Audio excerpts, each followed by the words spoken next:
Bismillahirrahmanirrahim. Assalamu alaikum class 9. Today we are going to start our lecture number 5.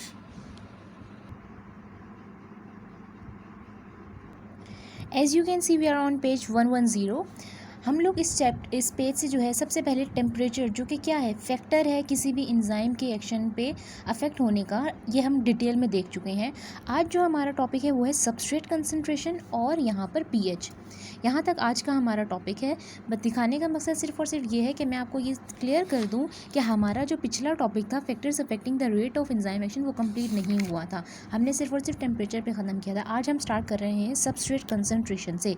तो start करते हैं अपना lecture. सो substrate concentration आपका ये लेक्चर नंबर 5 है। पेज 110 पे आपको ये टॉपिक मिल जाएगा। सबसे पहले आ जाते हैं अपनी की तरफ। की यानी हमने इस पूरी की पूरी डायग्राम में शो क्या किया गया है, जहाँ जहाँ ग्रीन कलर नज़र आएगा वो एंजाइम शो कर रहा है, जबकि रेड कलर का ट्राइंगल जो है वो सबस्ट्रेट शो कर रहा है। सबस्ट्रेट मीन वो चीज़ जिसके ऊपर आपका एंजाइम रिएक्ट करता है और आपका रिएक्शन जो है वो कंप्लीट हो जाता है। 3 आपके पास जो है वो कंटेनर्स पड़े हुए हैं जिनके अंदर सबस्ट्रेट और एंजाइम्स दोनों चीज़ें मौजूद हैं। कलर की स्पेसिफिकेशन आपको सबसे पहले ही बता दी गई है इस बॉक्स के अंदर। अब सबसे पहले अपना जो है वो कंटेनर नंबर 1 स्टार्ट करते हैं। This is container number 1। यहाँ पर हमें बेसिकली क्या बताया गया है, it contains a large amount of green molecules which is enzyme. यानी इस कंटेनर के अंदर एंजाइम्स बहुत ज़्यादा अमाउंट में है, जबकि सबस्ट्रेट आप देख सकते हैं सिर्फ और सिर्फ 3 मौजूद हैं। एज अ रिज़ल्ट क्या होगा कि सबस्ट्रेट कम है, एंजाइम्स ज़्यादा है। एंजाइम्स जल्दी से अपना इन तीनों पे काम करके काम ख़त्म कर देंगे और हमारा रिएक्शन जो है वो बहुत तेज़ी से ख़त्म हो जाएगा, यानी बहुत जल्दी में हमें हमारा प्रोडक्ट मिल जाएगा। पॉइंट्स देख लेते हैं क्या लिखे गए हैं यहाँ पे। Reaction is fast when substrate increases. अब सबस्ट्रेट इंक्रीज, यहाँ पे तो भी सबस्ट्रेट कम है ना, तो ये कह रहा है अगर आप इधर रेड ट्रायंगल्स यानी अपना सबस्ट्रेट ज़्यादा भी कर देंगे तब भी आपका रिएक्शन फास्ट ही रहेगा। क्यों? क्योंकि आपके एंजाइम्स की तादाद ज़्यादा है, आपके एंजाइम्स की अमाउंट ज़्यादा है, जिसकी वजह से आराम से आपका रिएक्शन तेज़ी से हो जाएगा। क्योंकि एंजाइम्स क्या करेंगे, जब भी एंजाइम के पास कोई सबस्ट्रेट आएगा वो उसको उसके साथ बाइंड करेगा, यानी उसके साथ रिएक्शन करेगा और आपको प्रोडक्ट दे देगा। पॉइंट नंबर 2 पे आते हैं। When substrates are in greater amount, enzymes are constant. Let's suppose यहाँ पर आपके पास रेड कलर की क्या सबस्ट्रेट बहुत ज़्यादा है और एंजाइम्स, और आप लेट्स सपोज हम कहते हैं कि हमारे पास और भी उस सबस्ट्रेट जो है वो भी मौजूद है। सबस्ट्रेट्स की अमाउंट ये रेड कलर से अभी शो नहीं हो सकता इस वक्त। यहाँ पर रेड कलर के सबस्ट्रेट्स बहुत ज़्यादा है लेकिन एंजाइम्स कांस्टेंट है ग्रीन कलर के। 1 2 3 4 5 6 7 मॉलिक्यूल सिर्फ एंजाइम्स के हैं। अब क्या होगा, इतने सारे सबस्ट्रेट्स को हमारा एंजाइम काम नहीं कर सकेगा। क्यों? क्योंकि एंजाइम्स हमारे पास कम है। जितने तादाद सबस्ट्रेट की है उतनी ही तादाद एंजाइम की होगी, तो काम वक्त पर ख़त्म होगा या जल्दी ख़त्म होगा, वरना काम लेट हो जाएगा। क्यों? एंजाइम्स जब तक इनके साथ बाइंड होकर काम करेंगे जब तक दूसरे वाले सबस्ट्रेट खाली रहेंगे, तो एज अ रिज़ल्ट क्या होगा, हमारा प्रोडक्ट डिले हो जाएगा, रिएक्शन स्लो हो जाएगा। क्योंकि एक्टिव साइट्स एंजाइम की पहले ही ऑक्यूपाइड हुई हैं। जब तक ये वाला एंजाइम इस सबस्ट्रेट का प्रोडक्ट नहीं बनाएगा ये इसकी एक्टिव साइट को नहीं छोड़ सकता। एज अ रिज़ल्ट क्या होगा, हम कहते हैं this is the saturation stage. Saturation stage क्या है कि सारे के सारे एंजाइम्स जो हैं वो एक्टिव साइट बाइंड किए हुए हैं, यानी एक्टिव साइट कोई भी फ्री नहीं है। अगर एक्टिव साइट फ्री होती तो ये जो सबस्ट्रेट्स अकेले यहाँ पर रखे हुए हैं जो मैंने अभी पेंसिल से आपके सामने बनाए वो भी इसके साथ बाइंड हो जाते और इनका भी प्रोडक्ट बन जाता। लेकिन चूंकि ऐसा नहीं हुआ, एक्टिव साइट ऑक्यूपाइड है, इसको हम सेचुरेशन के सेचुरेशन लेवल होता है भरा हुआ। इस वक्त आपके एंजाइम्स फुली ऑक्यूपाइड है, सेचुरेटेड है, तो this is the stage of saturation.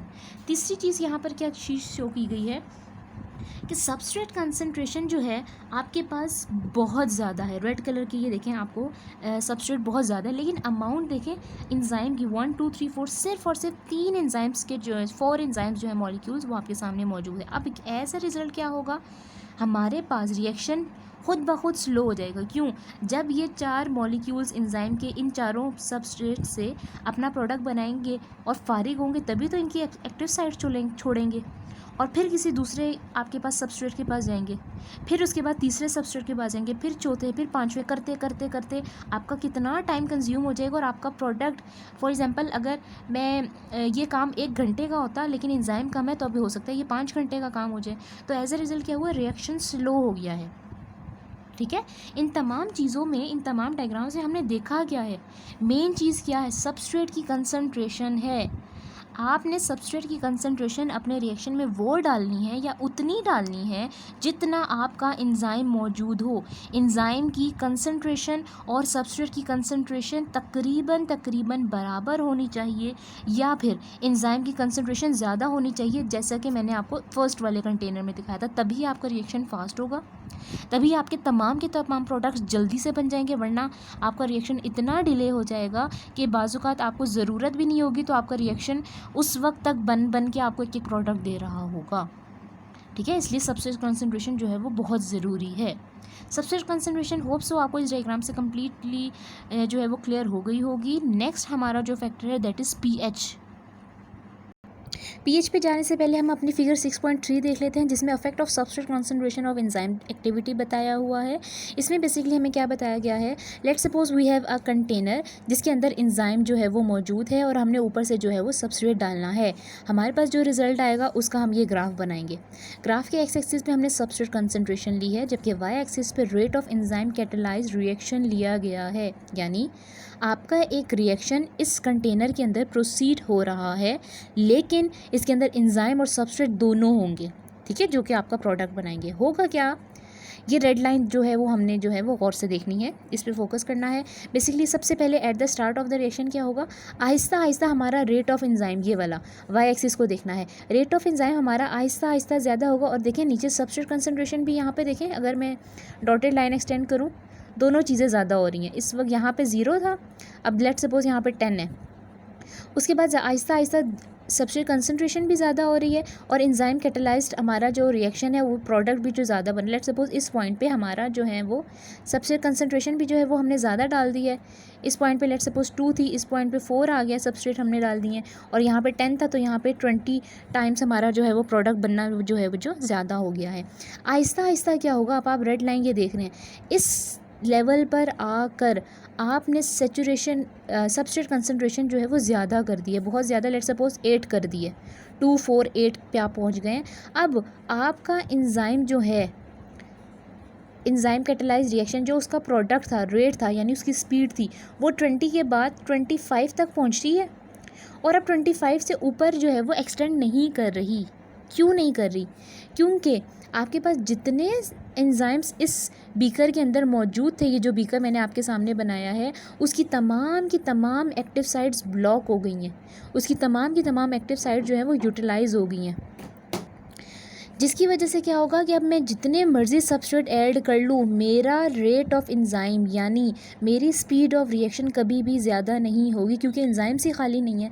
अगर एंजाइम्स की एक्टिव साइट खाली होगी तभी तो मेरा रिएक्शन आगे प्रोडक्ट देगा।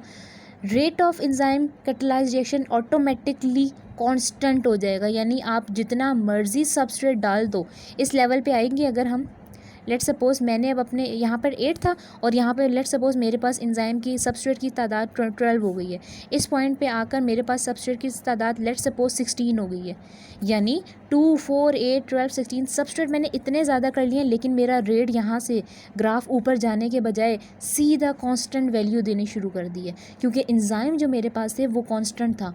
एंजाइम लेट्स सपोज मैंने 10 मॉलिक्यूल्स ही डाले थे, वो 10 के 10 मॉलिक्यूल्स इस पॉइंट पर आकर, जहाँ पे मैंने डॉटेड लाइन शो की है, वहाँ पर आकर जहाँ से ये कांस्टेंट लाइन आ रही है, वहाँ पे एक्टिव साइट्स जो हैं वो फुली ऑक्यूपाइड हो गई हैं। अब एक्टिव साइट्स नहीं रही हमारी, तो हमारा एंजाइम जो है वो किसी भी चीज़ को अपने साथ बाइंड नहीं करेगा, और जब तक बाइंडिंग नहीं होगी हमारा रिएक्शन कंप्लीट नहीं होगा। होप सो आपको ये क्लियर हो गया होगा। अब चलते हैं टॉपिक पीएच की तरफ, ताकि उसके साथ भी उसका जो है वो ग्राफ देख लें। PH is the optimum pH. सबसे पहले हम देख लेते हैं ऑप्टिमम पीएच क्या होती है। जो नॉर्मल पीएच होती है आपकी बॉडी टेम्परेचर में, जो आपकी नॉर्मल पीएच, जैसे वाटर की नॉर्मल पीएच क्या होती है 7, ठीक है, तो इसी तरह हम कहते हैं कि वो वाटर की ऑप्टिमम पीएच है, और ऑप्टिमम पीएच हमारी बॉडी का नॉर्मल पीएच होती है। फॉर एग्जांपल अब पीएच की जो है वो मैं आपको एग्जांपल जो बता रही हूँ आप ही की बॉडी से बताऊँगी, यानी अपनी बॉडी से, ह्यूमन बॉडी से। पेप्सिन एक एंजाइम है, आप सब ने नाम सुना होगा, जो कि डाइजेस्टिव एक एंजाइम है, आपके स्टमक में मौजूद होता है। इट हैज़ लो पीएच, यानी ये एसिडिक होता है। पीएच का आपको अगर स्केल पता हो, 0 से शुरू होता है, यहाँ पर जो है 0 से शुरू होता है 14 तक, 0 से 14 तक, और बीच में वैल्यू होती है 7। इस तरफ जितने 7 से कम होते हैं दे आर एसिडिक, मैं सिर्फ ACI लिख रही हूँ, जबकि 7 to 14 जितने होते हैं दे आर बेसिक, और जो खुद 7 होता है इट इज़ न्यूट्रल, ये तो आपको पता होगा, ये पीएच स्केल है। अब देखें पेप्सिन जो है इसकी पीएच 7 से कम है, that's why it is known as acidic, ठीक है। और ट्रिप्सिन एक एंजाइम है, it has a high pH ज़्यादा है, मतलब 7 से 14 के दरमियान है, तो it is called as alkaline और बेसिक एंजाइम। एल्कलाइन और बेसिक यानी ये बेसिक एंजाइम है क्योंकि इसकी पीएच 7 से ज़्यादा है।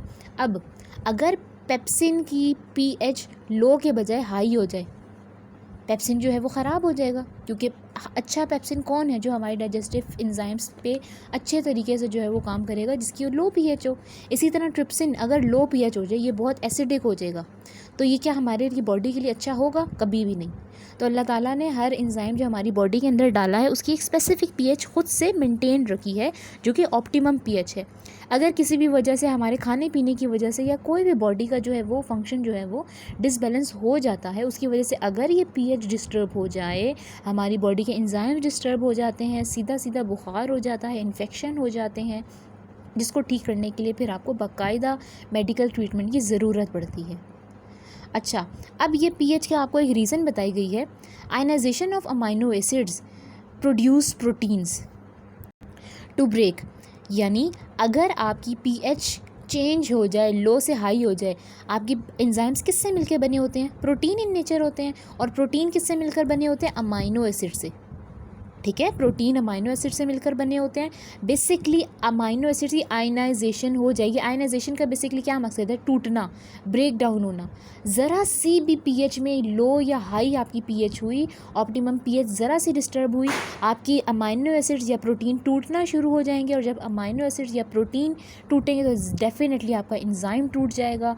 आपका एंजाइम अगर ख़राब हो गया तो आपकी बॉडी में, मैं अभी आपको बता चुकी हूँ कि आपकी या तो आपको फीवर हो जाएगा बहुत ज़्यादा, या इन्फेक्शन हो जाएगा। तो इसी किस्म की जो है वो ट्रीटमेंट्स आपको फिर लेनी पड़ेंगी इससे ओवरकम करने के लिए। अब देखते हैं अपना ग्राफ।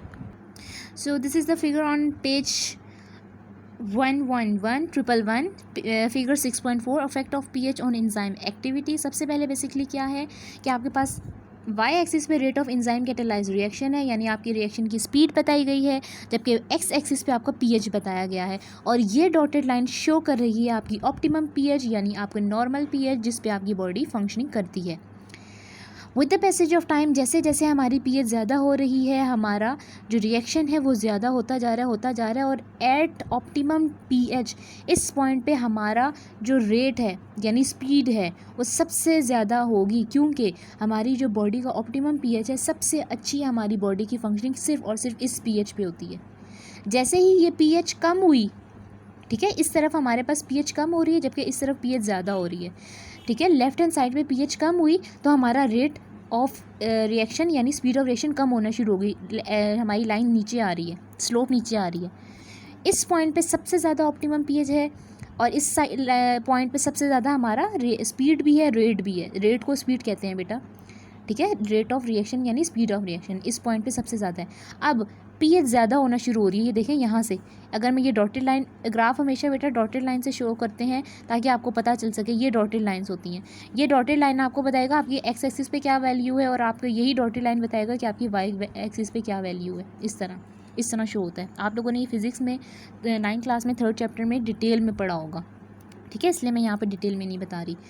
इस तरफ आते हैं, ये हमारे पीएच जो है वो डिक्लाइन होना शुरू हो रही है। पीएच के साथ साथ खाली पीएच ही डिक्लाइन नहीं हो रही, हमारे पास रेट भी जो है वो डिक्लाइन में जा रहा है। तो यहाँ पर हम लोगों ने क्या सीखा है आज? हमने ये सीखा है कि बॉडी की नॉर्मल फंक्शनिंग के लिए ऑप्टिमम पीएच बहुत ज़रूरी है, यानी नॉर्मल पीएच बहुत ज़रूरी है। नॉर्मल पीएच नहीं होगी हर किसी भी एंजाइम की तो आपका रेट ऑफ रिएक्शन यानी स्पीड ऑफ रिएक्शन फास्ट नहीं होगी। एक और बात, हर एंजाइम की अपनी पीएच होती है। अब ये नहीं है कि आपकी जो अभी मैंने आपको पेप्सिन पढ़ाया कि उसकी लो पीएच है तो आपकी बॉडी का हर एंजाइम लो पीएच पे होगा, नहीं। मैंने आपको अगली ही एग्जांपल दी थी ट्रिप्सिन, जिसकी हाई पीएच थी, ठीक है। तो ये आप काइंडली ये याद रखिएगा, और अभी आपके एमसीक्यूज़ होंगे कि ट्रिप्सिन की कितनी पीएच है, पेप्सिन की कितनी पीएच है, तो ये आपने अच्छी तरह ये चीज़ें याद रखनी है। तो आज हमारा ये टॉपिक हुआ है कंप्लीट। हम लोगों ने टेम्परेचर पहले पढ़ा था, अब सबस्ट्रेट कंसंट्रेशन, और हमारा पीएच कंप्लीट हो गया है। इसका कोई भी एक्सरसाइज क्वेश्चन जो है वो इससे रिलेटेड नहीं है, तो इसलिए बी हैप्पी नाउ कि आज हमारा कोई रिटर्न वर्क नहीं जा रहा। बस सिर्फ और सिर्फ आपने ये यहाँ से पढ़ना है अच्छी तरह, ग्राफ देखना है और इसमें जो इंपॉर्टेंट हाईलाइट पॉइंट हैं वो आप लोगों ने याद करने हैं, ताकि अगर आपको इसमें से कोई भी शॉर्ट क्वेश्चन आ जाए तो आप उसका जवाब दे सकें। आज का टॉपिक होता है कंप्लीट। इंशाल्लाह next topic mechanism of enzyme action देखेंगे अगले दिन। तब तक के लिए अल्लाह हाफिज़।